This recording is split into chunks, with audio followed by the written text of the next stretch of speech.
Jogo aberto. Sabendo que o homem não é justificado pelas obras da lei, mas pela fé em Jesus Cristo, temos também crido em Jesus Cristo para sermos justificados pela fé de Cristo e não pelas obras da lei, pois pelas obras da lei nenhuma carne será justificada. Pois se nós que procuramos ser justificados em Cristo, também somos achados pecadores. É porventura Cristo ministro do pecado? De maneira nenhuma. Gálatas capítulo 2, versículos 16 e 17. Nasci no ano 1945, me converti aos 5 anos de idade. Fui batizado aos 14 anos. Até hoje venho acompanhando os desenvolvimentos de todas as linhas denominacionais evangélicas em seus desenvolvimentos. Até surgirem as escolas teológicas, havia muito radicalismo fanático, com interpretações incoerentes e precipitadas de textos bíblicos, provocando conflitos entre as denominações evangélicas. Como não podemos tratar de todos os assuntos de uma só vez, trataremos hoje sobre essa obsessão dos radicais fanáticos em relação à guarda do sábado.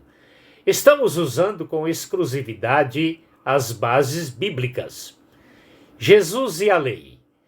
Mas vinda a plenitude dos tempos, Deus enviou seu Filho, nascido de mulher, nascido sob a lei, para remir os que estavam debaixo da lei, a fim de recebermos a adoção de filhos. Gálatas capítulo 4, versículos 4 e 5. Jesus foi encarnado como judeu. Desde criança até a cruz e a ressurreição, Jesus viveu sob a lei. Morreu na sexta-feira, poderia ter ressuscitado no sábado, mas cumpriu a lei guardando o sábado na sepultura até as primeiras horas do primeiro dia da semana, quando ressurgiu dentre os mortos, estabelecendo um novo tempo de vitória, a vitória sobre a morte. A relação de Jesus com o sábado. Ao examinarmos os textos do Novo Testamento, percebemos algumas tentativas em alterar verdades de textos citados e vividos por Jesus, a fim de satisfazer pretensões doutrinárias. Exemplo, Mateus 12, de 1 a 8, menciona os discípulos de Jesus colhendo algo para se comer num dia de sábado. Os fariseus chamaram a atenção de Jesus, dizendo-lhe que isso é uma violação do sábado.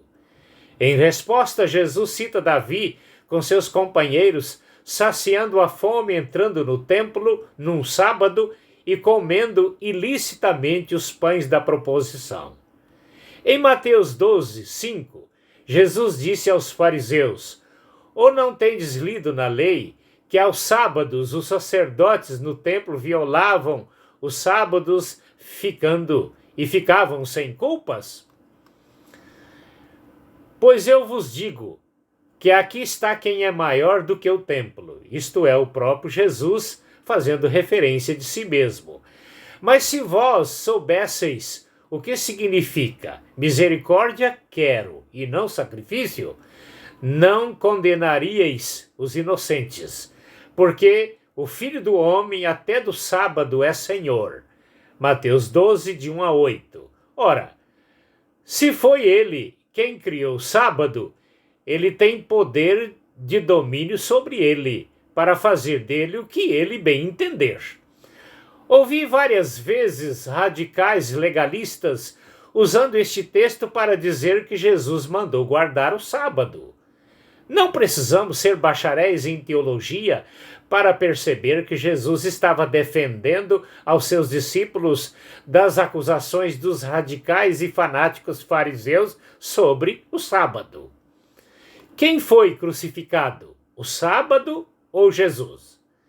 Nesses dias vesperais ao arrebatamento da igreja, vemos um apelo veemente e obsessivo para que todos guardem o sábado, e muito pouco se fala de Cristo, o Salvador. É como se João 3,16 estivesse escrito assim: porque Deus amou o mundo de tal maneira que deu sábado, para que todo aquele que nele crê tenha a vida eterna. Esta tem sido a ênfase sobre o sábado nesses últimos dias. Em Mateus 28, versículo 19, Jesus disse: portanto, ide fazer discípulos em todas as nações, batizando-os em nome do Pai, do Filho e do Espírito Santo. Mateus 28, 19. Disse-lhes Jesus: ide por todo o mundo, pregai o evangelho a toda criatura. Marcos capítulo 16, versículo 15. Se alguém tem um texto sobre as instruções de Jesus aos seus discípulos, dizendo para pregar o sábado a toda criatura, por gentileza, passa para mim, com certeza vou considerar com muito carinho e respeito.